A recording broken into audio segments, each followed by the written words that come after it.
चलना है। Hello students, how are you? Hope you will be fine. I'm also fine. So let's start our lecture today. This is class P9. Our subject is chemistry. We are studying period number 2 and today our topic is Bohr atomic theory. तो previous lecture में जो है हमने study किया था कि Bohr ने एक एटॉमिक मॉडल पेश किया था प्लम पुडिंग मॉडल को डिस्प्रूव करते हुए। तो उस के मॉडल के अंदर भी बहुत सारे डिफेक्ट्स थे जो कि साइंटिस्ट ने जो है उसको भी डिस्प्रूव किया, लेकिन फिर भी जो उसका मॉडल है रदरफोर्ड का, उसने बहुत सारा नॉलेज जो है वो प्रोवाइड किया। So keeping in view the defects in Rutherford's atomic model, तो रदरफोर्ड के जो एटॉमिक मॉडल में थे जितने भी डिफेक्ट्स थे उनको मद्देनज़र रखते हुए नील बोहर कौन सा scientist, Niels Bohr presented another model of atom in 1913।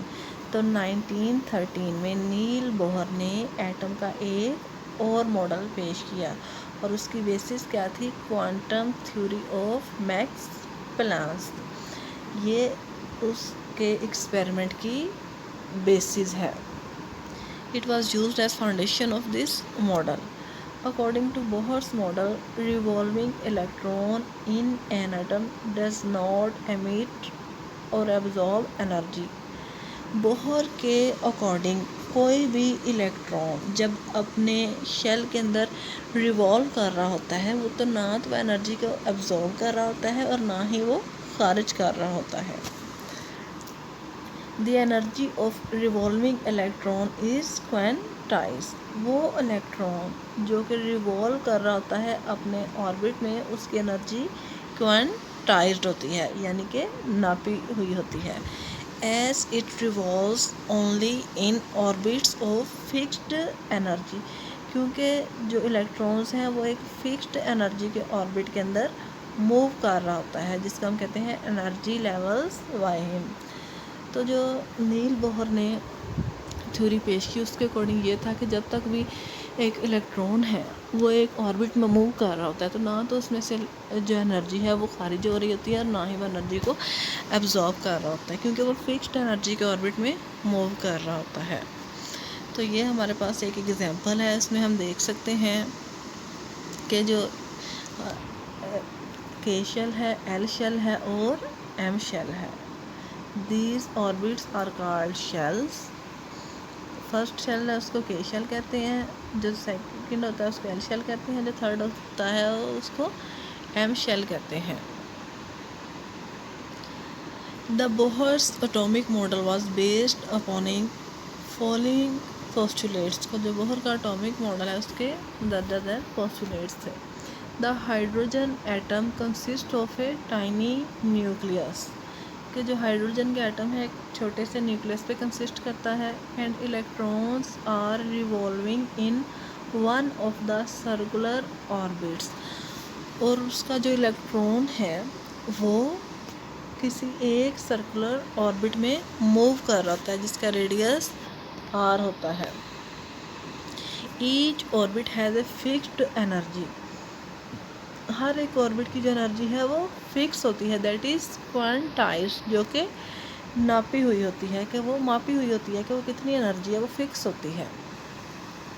As long as electrons remains in a particular orbit, जब तक इलेक्ट्रॉन उस पर्टिकुलर फिक्स एनर्जी के ऑर्बिट में रहता है, इट डज नॉट रेडिएट और एब्जॉर्ब एनर्जी, तो ना तो वह एनर्जी को वो खारिज करता है और ना ही वो एब्जॉर्ब करता है, यानी कि जब तक वो एक फिक्स्ड एनर्जी के ऑर्बिट के अंदर रहता है तब तक वो ना तो एनर्जी को खारिज कर रहा होता है और ना ही उसे जज़ब कर रहा होता है।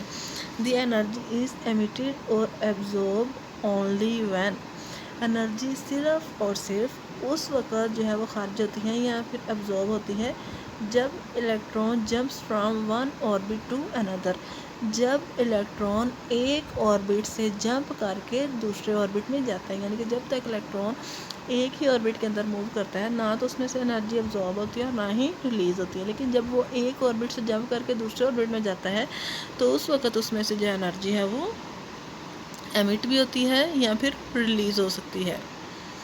When electrons jump from a lower orbit to higher orbit, जब इलेक्ट्रॉन लोअर एनर्जी के ऑर्बिट से हायर एनर्जी के ऑर्बिट में जाता है तो क्या होता है, इट रेडिएट्स एनर्जी, तो इसमें से एनर्जी खारिज होती है। This change in energy is given by Planck's equation. Energy की जो ये चेंजिंग है वो प्लैंक्स इक्वेशन से दी गई है, जो कि यहाँ पे है। Delta E is equal to E2 minus E1, यानी कि डेल्टा ई का मतलब है change in energy, E2 minus E1, यानी कि एक एनर्जी के ऑर्बिट से उसने मूव किया है दूसरी एनर्जी के ऑर्बिट्स में। It is equal to HV। MVR is equal to N multiplied by H over 2 pi. So this is Planck's equation where H is Planck's constant। H को जो है वो Planck's constant कहते हैं। It is equal to 6.63 into 10 raised to power minus 34 joule per second। तो इसकी Planck's constant की जो वैल्यू है वो आपने याद रखनी है, वो कितनी है, 6.63 into 10 raised to power minus 34 joule per second। जो 34 जॉल पर सेकंड है ये एनर्जी है, and v is the frequency of light. जो v है वो लाइट की फ्रीक्वेंसी है। Electron can revolve only in orbits of fixed angular moment. जो इलेक्ट्रॉन्स हैं सिर्फ फिक्स्ड एंगुलर मोमेंट के जो ऑर्बिट होते हैं सिर्फ उनके अंदर ही मूव कर सकते हैं, और वो कितने होते हैं, उसका angular moment MVR, where n is the quantum number. n यहाँ पे क्वांटम नंबर है और ऑर्बिट नंबर है जिसकी वैल्यूज़ 1 2 3 और इससे ज़्यादा भी हो सकती है। तो ये हमारे पास जो है एक समरी है दोनों थ्योरीज का जिसमें डिफरेंस बताया गया है। रदरफोर्ड की जो एटॉमिक थ्योरी है it was based on classical theory, और जो बोहर की एटॉमिक थ्योरी है ये क्वांटम थ्योरी की बेस पे थी। रदरफोर्ड्स में जो इलेक्ट्रॉन्स हैं revolve around the nucleus, electrons nucleus के गिर्द रिवॉल्व कर रहे थे। बोहर के अकॉर्डिंग इलेक्ट्रॉन्स न्यूक्लियस के गिर्द मूव तो कर रहे थे लेकिन जो एनर्जी के ऑर्बिट्स थे वो फिक्स थे।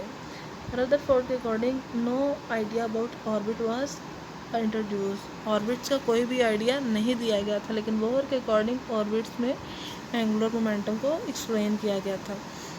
रदरफोर्ड के according atom should produce continuous spectrum, कि एटम को कॉन्टीन्यूअस स्पेक्ट्रम प्रोड्यूस करना चाहिए, लेकिन बोहर के अकॉर्डिंग एटम्स को लाइन स्पेक्ट्रम प्रोड्यूस करना चाहिए। वो रदरफोर्ड के कारण एटम्स को कोलैप्स हो जाना चाहिए कि वो आहिस्ता आहिस्ता अपनी एनर्जी को रिलीज़ करते रहें और न्यूक्लियस में गिर जाएं, लेकिन बोहर के अकॉर्डिंग एटम्स को एग्जिस्ट करना चाहिए, बिकॉज एटम्स जब तक फिक्स्ड एनर्जी के ऑर्बिट में रहते हैं तब तक ना तो उनकी एनर्जी रिलीज़ होती है और ना ही वो अब्जॉर्ब करते हैं, तो उनको फिक्स्ड उनको एग्जिस्ट करना चाहिए। So this was about today's lecture. I hope you must have understand this very well. Still if you have any confusion you can again ask me. Thanks and take care.